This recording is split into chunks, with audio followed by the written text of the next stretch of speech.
Namaskar, I am Vikas from Vedas Cure and I am a certified Ayurvedic practitioner and practicing Ayurveda and Yoga for last 7 years.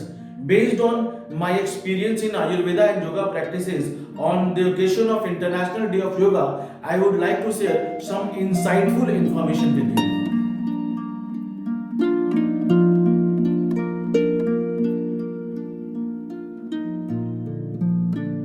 See, as per my understanding of yoga is not about only the physical activities, twisting the bodies, and doing physical exercises. Yoga is basically a perfect harmony between mind, body, and soul. Yoga is basically union of these three elements of our life. Yoga brings perfect harmony in the mind, body, and soul, and everything what we do. See, everything in this universe is made up of energy, and since everything is made up of energy, they emit energy in one form or the other.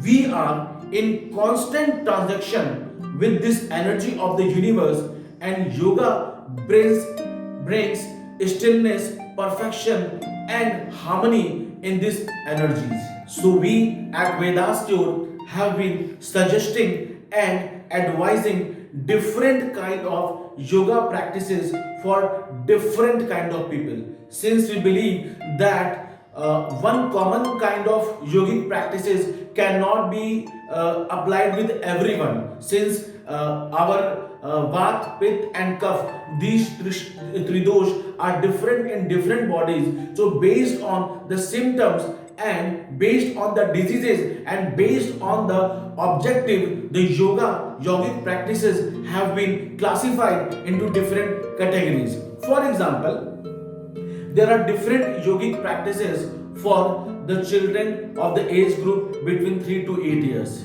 In the same manner, there are different yogic practices for the children in the age group of 8 to 16 years. In the same manner, there are different yogic practices for the people who belong to the age group of 16 to 45 years. There are different yogic practices for the elderly people.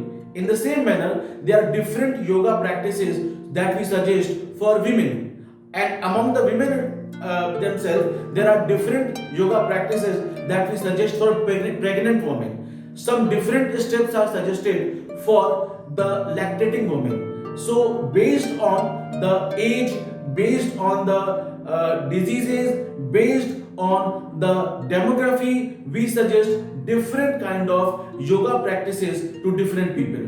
So we come across with the people who are suffering from high blood pressure. So people who have high blood pressure kind of problem are suggested different kind of yogic practices. People who have diabetes are suggested different kind of yogic practices. There are different kind of yogic practices for people suffering from heart diseases, stroke, cancer, and so many other problems.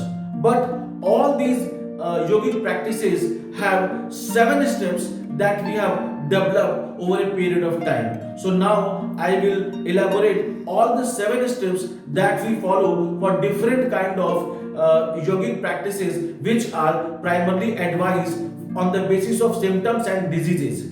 So we have developed 7-step disease based yoga practice program, which is very much beneficial for the people suffering from different kind of diseases. And now I will elaborate all the 7 steps one by one. The first one is yoga prayer. That means initially we start with 1 minute of yoga prayer, which is very much beneficial to start with. And the second step is Shodhana Kriya. We basically dedicate 5 minutes to Shodhana Kriya. This is basically Shuddhi Kriya, and this involves some kind of breathing exercises also, because here we prepare our body for the next and advanced stage of healing. After Shodhana Kriya, the third one that we advise to people is Sukshma Vyayama. Sukshma Vyayama means detoxification of the body and warming up the body for the next stage. This is very important, and we dedicate approximately 5 minutes to this program. And after this, we the most important stage is yoga asana. That means for every particular disease, 15 to 17 kind of yoga asana have been developed, and people who follow these kind of yoga asana for a duration of 15 days to 1 month really get a lot of benefit after practicing it.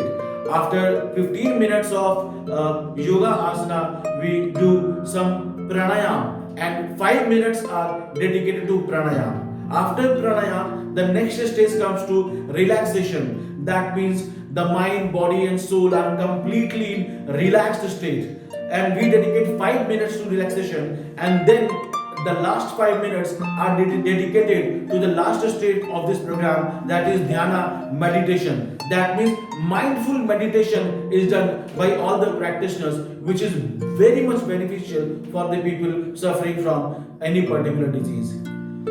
Almost 80% of the diseases are caused due to depression, stress, anxiety, and mental disorders. Yoga brings perfect harmony into the state of the mind, and it also brings a lot of calmness. So, on the occasion of the International Day of Yoga, we hope that people become more aware about the therapeutic and healing properties and characteristics of yoga and follow the yogic practices to increase and enhance their life expectancy